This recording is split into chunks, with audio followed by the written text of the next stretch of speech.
Hey y'all, we're back to the Holy Comforter Episcopal Church Bible study. We are looking at the scripture lessons for Sunday, August 13th.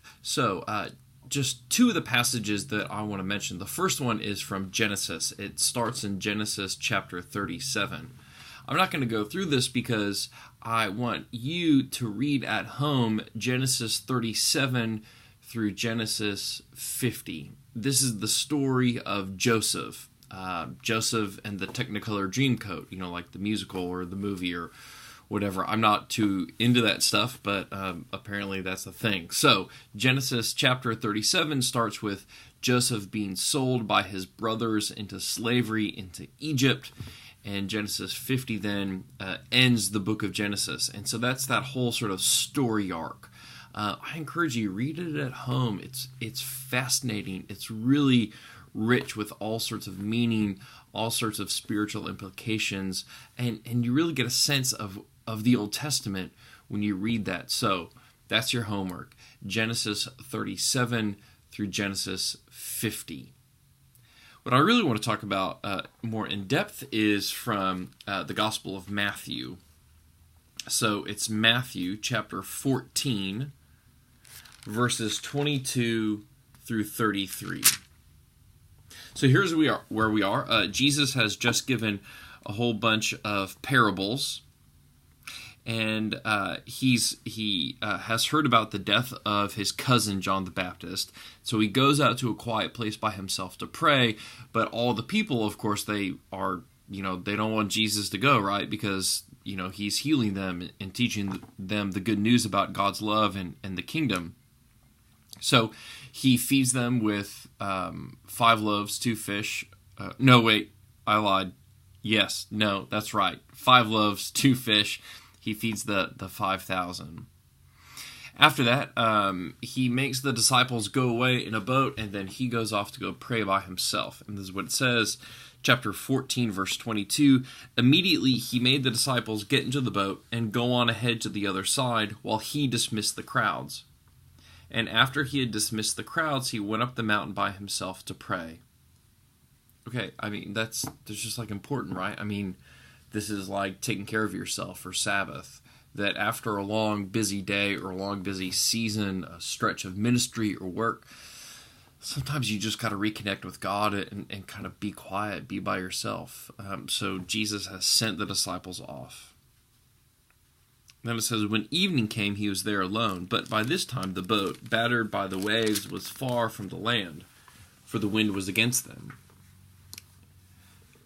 Let's just imagine that this is the church out in the boat, like church in the sort of general sense. And early in the morning, he came walking toward them on the sea. Okay, early in the morning. The way this is translated in Greek is that means it's somewhere between 3 a.m. and 6 a.m., so very early in the morning. And when it's that early in the morning, things don't really make sense, do they? But when the disciples saw him walking on the sea, they were terrified, saying, "It is a ghost." They cried out in fear. But immediately Jesus spoke to them and said, "Take heart, it is I. Do not be afraid."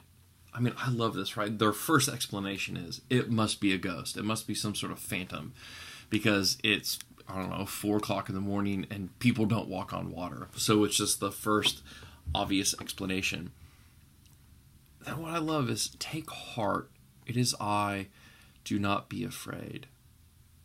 When he says, it is I, that's reminiscent of when Moses talks to God at the burning bush. And if you remember, Moses asks what God's name is, and God says, I am who I am, or I am, it is I. So Jesus is sort of playing off that old divine name. And of course, do not be afraid. We hear this constantly throughout the scriptures. Do not be afraid. Continuing in verse 28, Peter answered him, "Lord, if it is you, command me to come to you on the water." He said, "Come." So Peter got out of the boat, started walking on the water, and came toward Jesus. But when he noticed the strong wind, he became frightened, and beginning to sink, he cried out, "Lord, save me." Jesus immediately reached out his hand and caught him, saying to him, "You have little faith, why did you doubt?" When they got into the boat, the wind ceased. And those in the boat worshipped him, saying, "Truly, you are the Son of God." Now, a couple of things about this. I think it's so interesting. Look at verse 30. He noticed the strong wind, he became frightened, and then he began to sink. He became frightened, and then he began to sink. Not the other way around. It's not that he started sinking, so he was scared. He was scared, so he started sinking. I think that is a huge spiritual insight that we can have in this. It's when we're afraid that we start sinking in our faith. When we're afraid, we start sinking in our faith. So think about that in your own life, in those moments of fear.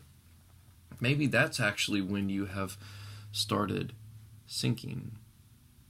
I also think that I have encountered many people, and for myself too, when I have really tried the Christian life, when I've really wanted to pray, to serve, to worship, it's usually in those moments that something starts happening, and that's when I start sinking. Now, is that the devil tempting me, or is that just temptation? I don't know.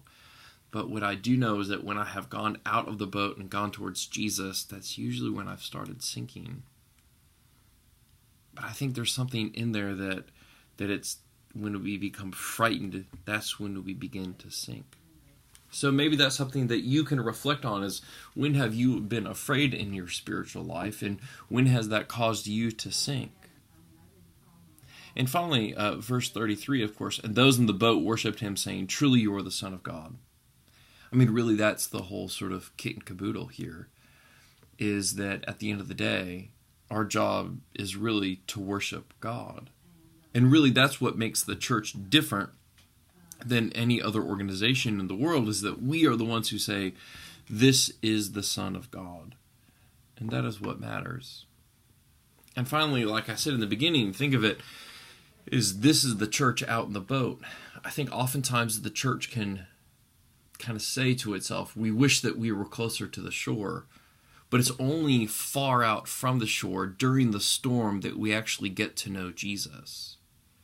It's only when we're far from safety that Jesus will come walking toward us. So remember that whatever church you are at right now, I'm sure there's maybe a conflict or a crisis of faith. Maybe something is going on, and you might think to yourself, gosh, I wish we were just closer to shore, where things were happier and where things were easier, where the storm wasn't battering us, where waves weren't coming over the boat.